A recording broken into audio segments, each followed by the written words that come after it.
इस कहानी की शुरुआत होती है एक खतरनाक कातिल से जो कानून की सजा से बचने के लिए मंदिर में जाकर साधु बन गया। उसे लगता था कि शायद भगवान बुद्ध उसे माफ कर देंगे, लेकिन पुलिस तो ऐसा बिल्कुल नहीं करने वाली। मंदिर में पहले ही दिन शाओपेई को कुछ अजीब सा महसूस हुआ। उसने देखा कि एक ऊंचे मंच पर कई जानवरों के अंदरूनी अंग रखे हुए हैं। गुरुजी ने बताया कि ये बलि की वस्तुएं हैं जो राक्षस आत्माओं को चढ़ाई जाती हैं। गांव वाले अंधविश्वास में डूबे हुए हैं। उनका मानना है कि अगर वो इन दुष्ट आत्माओं की पूजा करें तो उनकी गरीबी दूर हो जाएगी और मुसीबतें खत्म हो जाएंगी। गुरुजी ने आकाश के संकेत पढ़े और बताया कि आज रात चांद नहीं निकलेगा और यही वो समय है जब राक्षस आत्मा बलि का प्रसाद खाने आएगी। उन्होंने शाओपेई को सख्त हिदायत दी कि रात होते ही कहीं बाहर न जाए। लेकिन जो इंसान अपने सगे बाप की हत्या कर सकता है वो ऐसे अंधविश्वास को क्या मानेगा। रात को शाओपेई को बहुत जोर से भूख लगी। खाने की तलाश में वह बलि वाले मंच पर पहुंच गया और वहां से एक पैकेट नूडल्स निकालकर पकाने लगा। तभी उसका एक भाई आया और डर के मारे उसे रोका कि ऐसा करने से राक्षस नाराज हो जाएगा। लेकिन शाओपेई नहीं माना और दोनों के बीच बहस हो गई।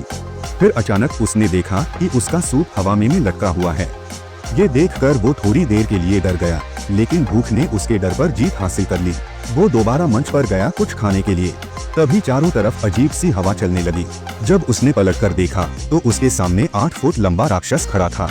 वो डर के मारे वहीं जम गया। तभी पास का बलि मंच गिर पड़ा और उसका ध्यान टूटा। शाओपेई तेजी से दौड़ता हुआ अपने कमरे में गया और कंबल में मुंह छुपाकर लेट गया। अगली सुबह जब उसका भाई उसे जगाने आया तब तक सुबह हो चुकी थी। लेकिन जब उसने अपने हाथ की जली हुई त्वचा देखी तो उसे यकीन हो गया कि रात की वो भयानक घटना कोई सपना नहीं थी। गिरे हुए बलि मंच को देखकर मंदिर के बाकी साधु चिंतित हो गए। उनके अनुसार जब बलि मंच गिरता है तो राक्षस किसी को अपना स्थानापन्न बना लेता है ताकि वो पुनर्जन्म ले सके। ये सब सुनकर शाओपेई के मन में डर घर कर गया। काफी सोच विचार के बाद उसने तय किया कि वो ये जगह छोड़ दे। लेकिन गुरुजी ने उसे समझाया कि कम से कम एक रात और रुक जाओ, जब हालात शांत हो जाए तब चले जाना।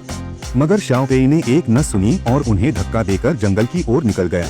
वहाँ का भूगोल बहुत उलझा हुआ था और ऊपर से मोबाइल में नेटवर्क भी नहीं था। थोड़ी ही देर में वो रास्ता भटक गया। तभी उसे कल वाला भाई मिल गया और उसे एक पहाड़ी गुफा में ले गया जहाँ मुख्य गुरु ध्यान लगाया करते थे। वो जगह मंदिर का पवित्र स्थान मानी जाती थी जहाँ लोग अपने पापों के लिए क्षमा मांगने आते थे।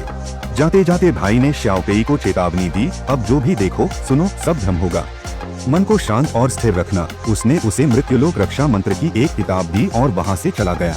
उस रात शाओपेई ने मंत्र पढ़ना शुरू किया। तभी उसे अपने पुराने पापों की यादें सताने लगी। उसने अपने दोस्तों के साथ पैसों के लिए सड़क पर चलती गाड़ियों पर पत्थर फेंककर एक्सीडेंट करवाए और बाद में उनका सामान लूट लिया। लेकिन इस बार उसने गाड़ी पर ज्यादा जोर से पत्थर फेंका और वो पलट गई। ड्राइवर की मौके पर ही मौत हो गई और वो ड्राइवर कोई और नहीं बल्कि उसका अपना पिता था। यह याद आते ही शाओपेई जोर से चौंक गया। लेकिन राहत की सांस लेने से पहले ही गुफा की सारी मोमबत्तियां बुझ गईं और चारों तरफ से डरावनी चीखें आने लगी। वो बुरी तरह डर गया और गुरु की चेतावनी को भूलकर वहां से भागने लगा। लेकिन बाहर जाते हुए वो गलती से सुरक्षा कवच तोड़ बैठा। गुरुजी को इसका आभास हुआ, लेकिन अब कुछ नहीं किया जा सकता था। डर से पागल शाओपेई जंगल में भागता रहा, लेकिन रास्ता नहीं मिल पाया। चारों तरफ से आती अजीब आवाजें उसके होश उड़ा रही थीं। तभी अचानक एक पत्थर उसके सिर पर आ लगा और वो जमीन पर गिर पड़ा। कहते हैं जैसा करोगे वैसा भरोगे। आज वही पत्थर जो उसने दूसरों पर फेंके थे अब उस पर बरस रहे थे। तभी उसे अपनी सारी गलतियों का एहसास हुआ। कांपते हाथों से उसने अपनी माँ को कॉल किया और अपने गुनाहों की माफी मांगने लगा। लेकिन तभी उसका शरीर धीरे धीरे हवा में उठने लगा और उसकी त्वचा सड़ने लगी। वो खुद एक राक्षस में बदल गया। हर साल थाईलैंड में 200 से ज्यादा सड़क पर पत्थर फेंकने की घटनाएं होती हैं, लेकिन शाओपेई जैसे खुद पर ही इसका भयंकर असर पड़ने वाले मामले 1% से भी कम हैं। जब धर्म अपराध की ढाल बन जाए और खून के रिश्ते पैसों की बोली पर बिक जाए तो हमें खुद से सवाल पूछना चाहिए, असली राक्षस कहीं इंसानों की तरह दिखने वाले ये अपराधी तो नहीं जो सजा से बचने के लिए भगवान का नाम ओढ़ लेते हैं।